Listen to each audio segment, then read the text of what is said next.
At the completion of this video, you will know the relationship between principles, culture, and tools, the difference between continuous and continual improvement, what creates a continuous improvement culture, the supervisor's role in changing culture, the definition of lean, and how blame negatively affects culture.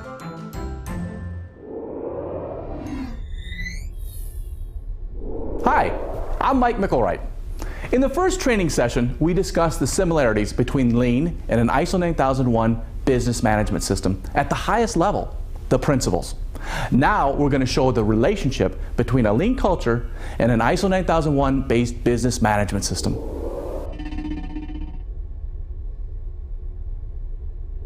If you refer to the pyramid, you'll notice that we have principles at the top. Principles first is the idea. We must establish our principles first in our business management system, whatever they may be. And we can get those principles from an ISO-based quality management system like ISO 9001 and, of course, Lean. From that, we cascade down to the next level. We need to ensure our culture and our business practices support and are aligned with the principles in our organization. It's extremely important for the whole organization to see that alignment. And finally, the third level, we have the tools. Tools are the third most important section. Now, it's interesting because in so many different organizations, that's where they start. They start with the tools, whether it's value stream mapping or doing 5S or whatever it might be, the focus is on the tools. That will not give you lasting, sustainable success.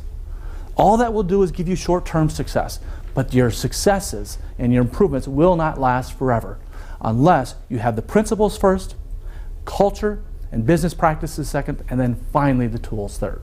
So in this training session, we're going to primarily be talking about the culture and changing your culture and enacting business practices that will help support a strong, lean, and continuous improvement environment.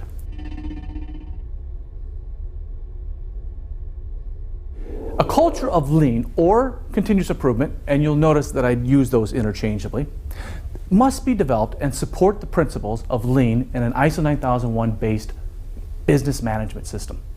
Now, it's interesting to note that nowhere in ISO 9001 is the word culture actually used, and yet it is absolutely necessary to support, for any organization, to support a culture of continuous improvement in order to engage in everlasting success. ISO 9001 does not require continuous improvement, interestingly enough, but rather it requires continual improvement. And there is a difference between the two. I mentioned it in the last training session, but I'm going to go into a little detail now and explain the difference between the two. With regard to continual improvement, that's more batch processing oriented. In other words, it's done periodically, occasionally. That's what continual means. So if you're going to continually improve on a process, you might only do so when there's an internal audit finding or a customer complaint. Or if you're doing Lean in a continual improvement environment, maybe you do a Kaizen event just once a month. That's continual improvement.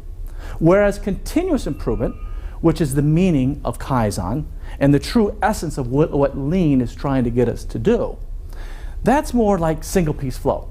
In other words, doing little improvements every single day by everybody.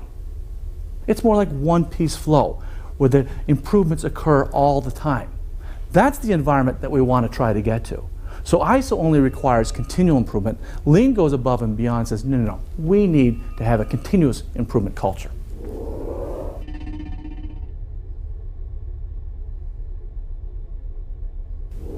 Creating practices that support a lean or continuous improvement culture consists of four main elements that we will talk about in more detail in subsequent videos.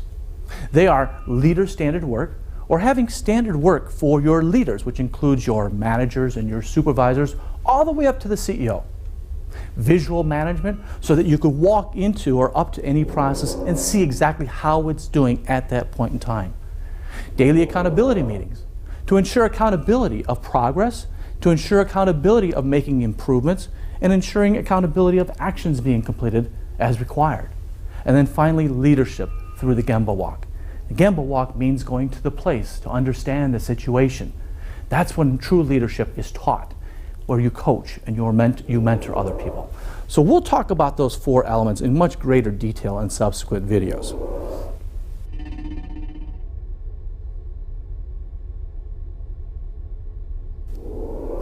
And we're not just talking about getting people involved like problem solvers or specialized people with specialized belts, whether they're a black belt or a green belt or a pink belt, or people who are in the quality department, or those people who are lean experts.